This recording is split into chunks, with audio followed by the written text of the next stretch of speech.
क्या कुंभ स्नान से दूर हो जाते हैं रोग? कैसे महाकुंभ में करोड़ों लोगों को लग जाती है महामारियों की वैक्सीन? साइंटिफिक रिसर्च में कुंभ स्नान से किस इम्यूनिटी के बढ़ने के मिले सबूत? दोस्तों, कुंभ पर हुए एक साइंटिफिक रिसर्च में खुलासा हुआ है कि अर्धकुंभ और कुंभ न केवल आस्था के महापर्व हैं, बल्कि ये महामारियों को कंट्रोल करने के भी महाअवसर हैं।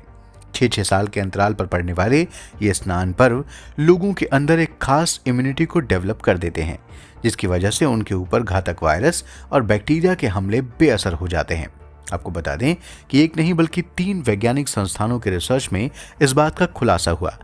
इस रिसर्च के नतीजे बेहद हैरान करने वाले हैं। वीडियो में महाकुंभ स्नान पर हुए इन रिसर्च के कुछ बेहद महत्वपूर्ण तथ्यों को हम आपके सामने रखने जा रहे हैं। बस आप देखते रहिए द कर्मा। दोस्तों, BHU, NBRI और professor SN Tripathi memorial foundation, इन 3 वैज्ञानिक संस्थानों ने कुंभ स्नान को लेकर एक रिसर्च किया है।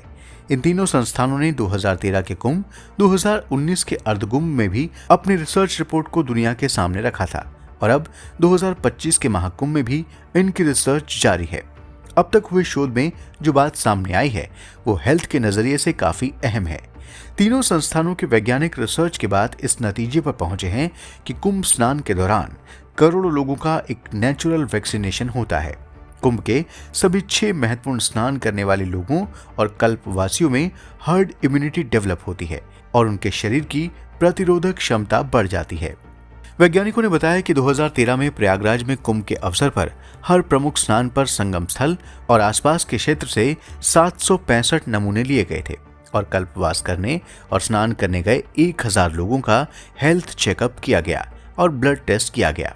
हेल्थ चेकअप में kidney function test, liver function test, CBS और टाइफाइड जैसी जांच की गई। जांच में पानी के सैंपल में विभिन्न प्रकार के माइक्रोबैक्टीरिया पाए गए। साथ ही इम्यूनोग्लोबुलिन की बढ़ने की प्रवृत्ति देखी गई, लेकिन किसी भी कल्पवासी या स्नान करने आए व्यक्ति को कोई भी बीमारी नहीं हुई। रिसर्च में यह भी सामने आया कि करोड़ों लोगों के स्नान करने से natural active acquired immunity system develop हुआ, जिससे स्नान करने वाले लोगों में प्रतिरोधक क्षमता बढ़ने में मदद मिली। स्नान करने वाले लोगों की बॉडी में एंटीजन बढ़ने से हर्ड इम्यूनिटी डेवलप हुई। साथ ही ये भी पाया गया कि करोड़ों लोगों के स्नान करने से उस पानी की साइंटिफिक वैल्यू भी काफी बढ़ गई है। लेकिन रिसर्च में ये बात भी सामने आई है कि लाभ उन्हीं कल्पवासियों और स्नान करने वालों में दिखा जो सभी 6 प्रमुख स्नान में शामिल हुए थे, यानी पौष पूर्णिमा, मकर संक्रांति, मौनी अमावस्या, बसंत पंचमी, माघी पूर्णिमा और महाशिवरात्रि। इन सभी तिथियों के स्नान पर ही ये परिणाम सामने आए। वैज्ञानिकों के मुताबिक 2025 के महाकुंभ में भी हजारों लोगों के सैंपल कलेक्ट किए गए और अभी तक उसी तरह के रिजल्ट सामने आ रहे हैं जो 2013 में सामने आए थे। ऐसे में बात साइंटिफिक रूप से भी साबित हुई है कि कुंभ स्नान एक तरह से अमृत का पान ही है, लेकिन हर्ड इम्यूनिटी के लिए सभी प्रमुख 6 स्नान जरूरी हैं। अब आपको अमेरिका के फिलाडेल्फिया के college of pharmacy and science के प्रोफेसर बर्नार्ड विल्टन के थ्योरी के आधार पर महाकुंभ के दौरान डेवलप होने वाली महा इम्यूनिटी के बारे में बताते हैं।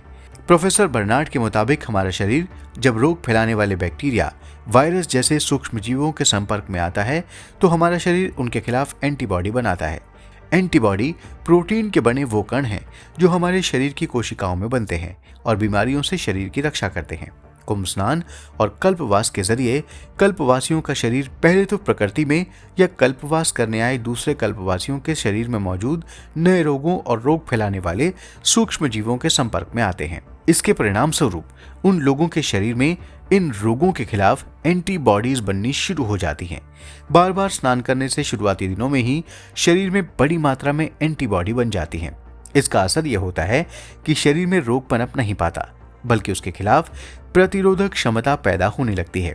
इससे डेंगू, चिकनगुनिया और TB जैसी संक्रामक बीमारियों के खिलाफ शरीर मजबूत हो जाता है। फिर सवाल है कि कुंभ स्नान सर्दियों में ही क्यों? इस सवाल पर प्रोफेसर बर्नार्ड कहते हैं कि जिस दौरान ये महापर्व होता है उस समय नदियों का जल लगभग 7 से 12 डिग्री के आसपास रहता है। इतने कम तापमान पर रोग फैलाने वाले जीव तेजी से पनप नहीं पाते।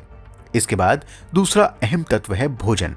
कुंभ के समय कल्पवास करने वाले श्रद्धालु शुद्ध सात्विक भोजन करते हैं।